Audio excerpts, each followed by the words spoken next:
And Shelley wrote this particular poem on being inspired by the song of a skylark that he heard in Italy in 1820. Understood?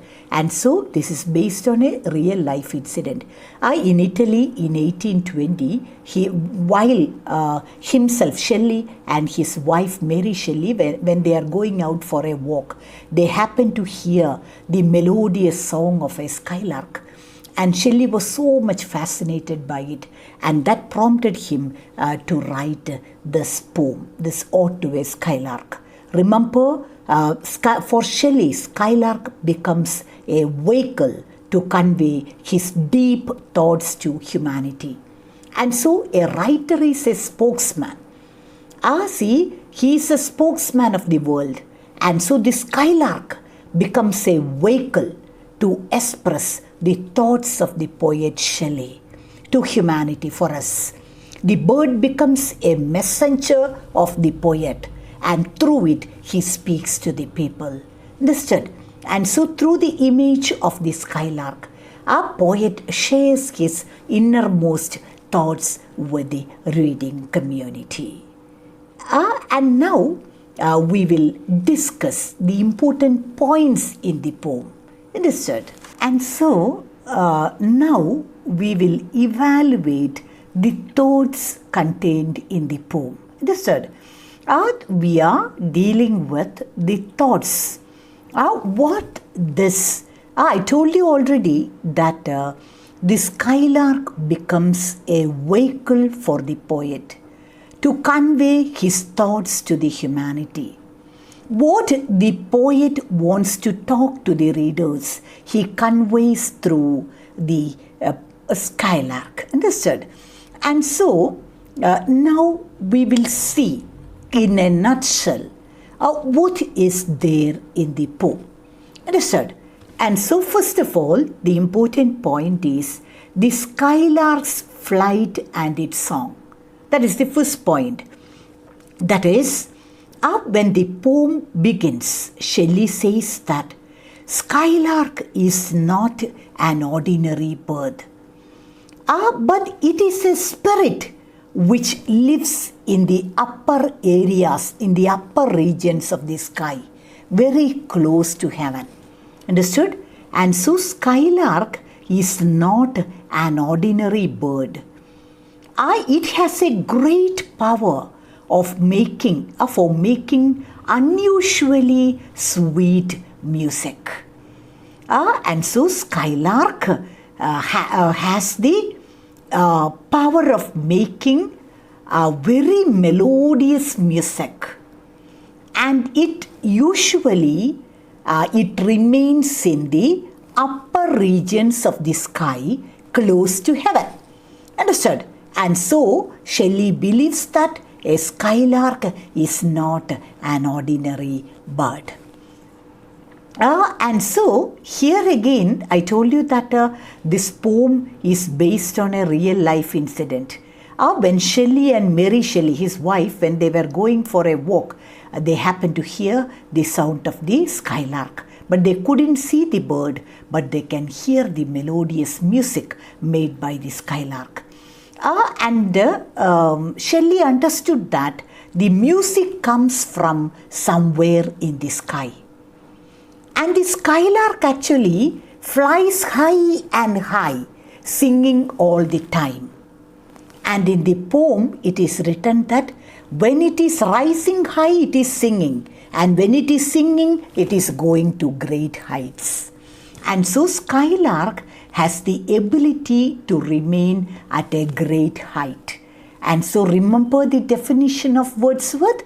Poet is not an ordinary person. A poet is specially gifted by God. A poet is a man speaking to men. He is endowed with greater sensibility and greater sensitivity. And so, in the image of the skylark, you can see a real poet also.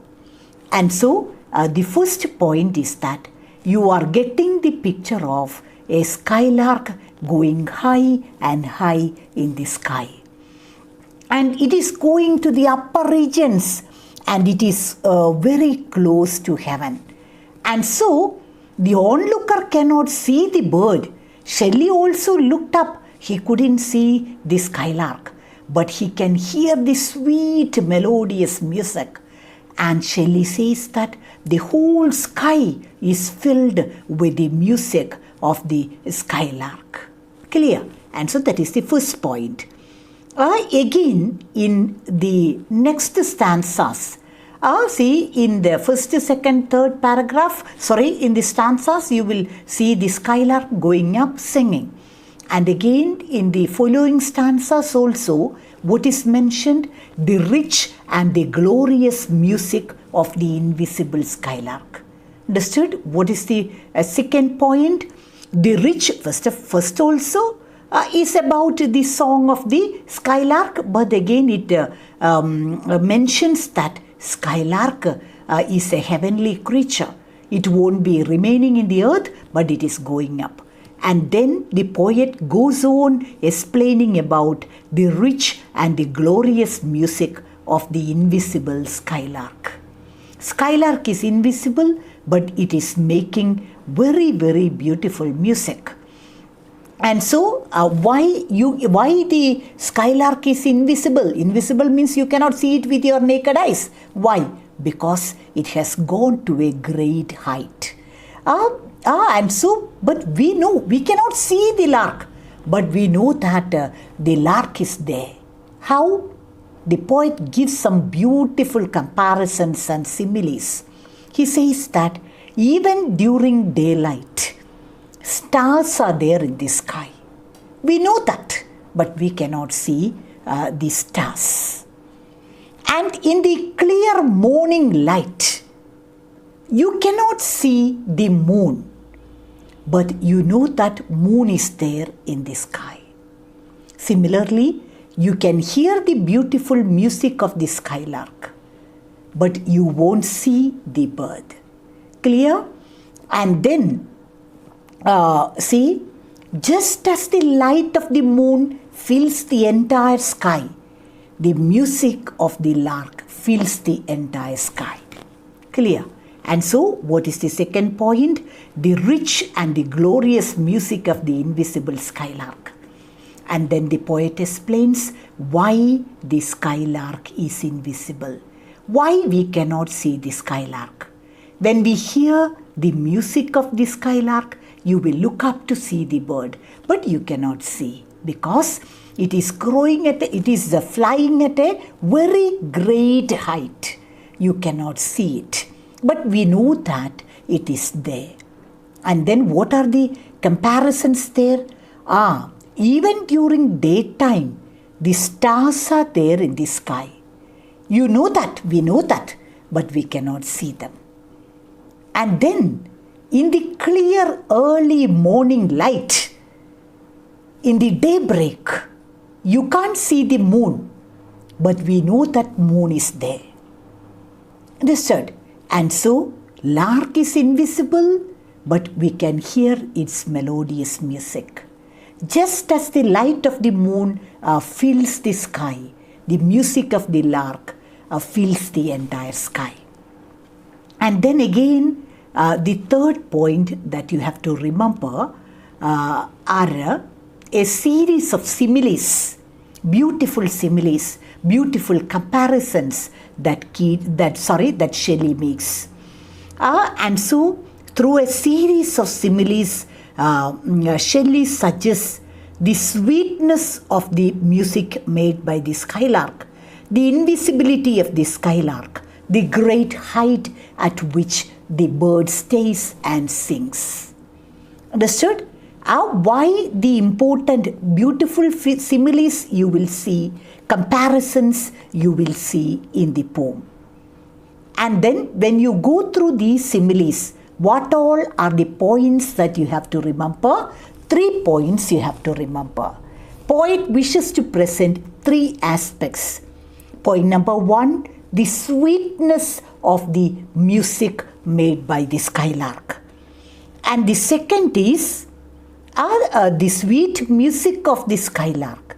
Then the invisibility of the skylark, the fact that you cannot see the skylark. And the third point, skylark remains at a great height from the earth. Understood? Melodious music, invisible skylark, and the great height in which the bird remains. These are the important points regarding the skylark. And the poet Shelley uses beautiful similes to explain this point. And see, the skylark is like the poet who soars to the regions of lofty thoughts, whose thoughts are not easily understood, but whose music can be fully enjoyed. See, the poet is a man with a greater sensibility and a greater sensitivity. And he is greatly motivated. And when he is motivated, he will write beautiful poems.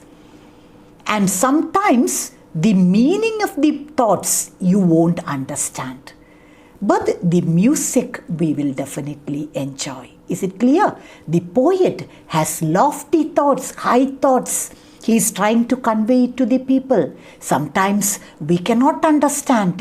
We are not imaginative like the poet. And so you cannot understand in full the depth of the feelings. But we will enjoy the sweetness of the songs that is made by the poet. Understood?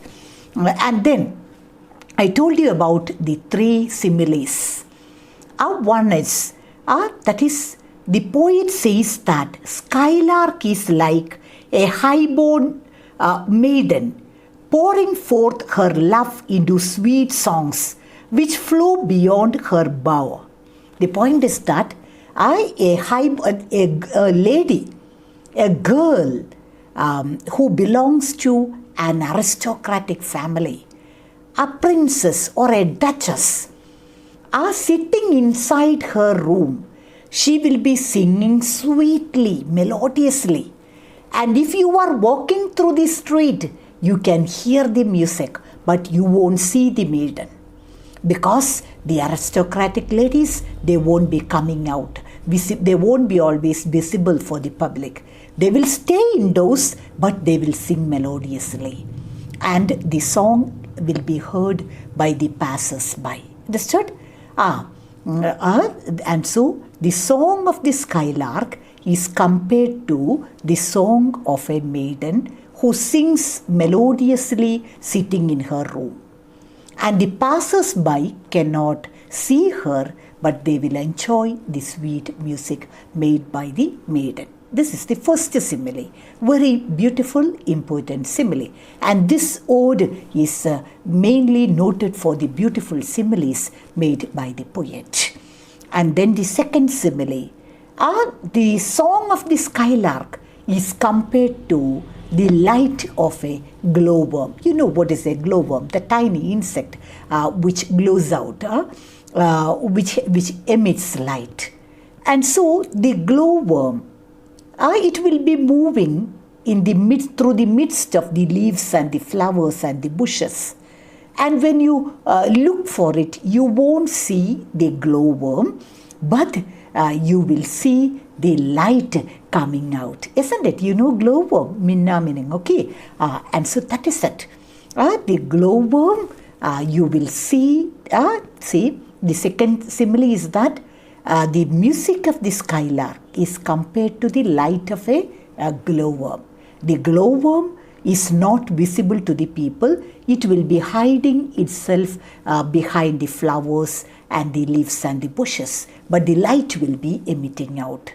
And the music of the skylark is like that. And then you will see the third simile. That is, a rose flower sometimes will not be visible for the world outside. That is, it is covered by its own leaves and the thorns and bushes. And sometimes the flowers, the petals will be a bit dry because of the rays of the sun. But everybody who goes through that way will enjoy the sweet scent of the rose flower. You know that rose flower is a sweet smelling flower.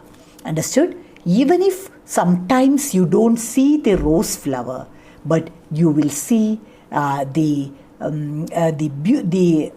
scent of the rose flower. You will enjoy the sweet smell of the rose flower. Even though you don't see the flower. Understood? And so remember these three beautiful images. These are the three beautiful similes used by the poet. Usually it's very important from the examination point of view also.